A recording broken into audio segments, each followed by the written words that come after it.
গজু আর ঝিলিকের কাননবন অভিযান।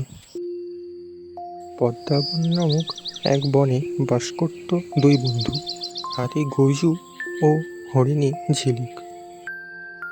তারা সবসময় একসঙ্গে ঘুরত, খেলতো আর আনন্দে দিন কাটাতো। একদিন ঝিলিক বলল, বধু ভাই, চল না আমরা পাহাড় পেরিয়ে কাননবনে যাই। শুনেছি সেখানে প্রচুর ফলের বাগান আছে। গজু রাজি হলো। তবে ঝিলিক ভয় পাচ্ছিল একটা কারণে। সে এটাও শুনেছে যে কাননবনে নাকি বাঘ, নেকড়ে আর সিংহের মতো ভয়ঙ্কর প্রাণী থাকে। তবুও ক্ষুধার কারণে তারা পরদিন সকালে রওনা দিল। পাহাড় পেরিয়ে পৌঁছতেই তারা এক চালাক শেয়ালের দেখা পেল। তার নাম ছিল টোকাই। টোকাই মিষ্টি করে কথা বলে তাদের ভুল পথে সিংহের গুহার দিকে পাঠিয়ে দিল। পথে হঠাৎ এক বড় ভাল্লুক এলো সামনে।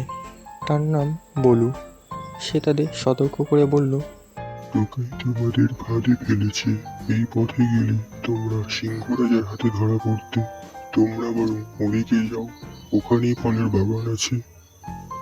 বলুর কথা মতো তারা এগিয়ে গেল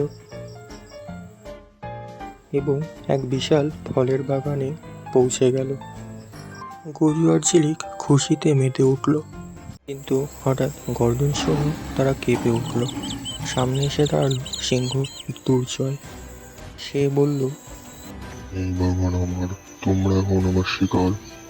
তখনই বলু এসে হাজির হলো।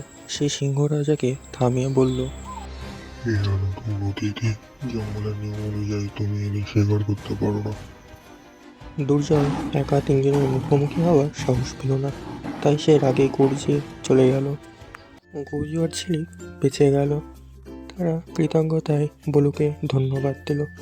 বলু বলল, এই জঙ্গল খুব বিপজ্জনক, তোমরা বরং তোমাদের পদ্মাবনে ফিরে যাও।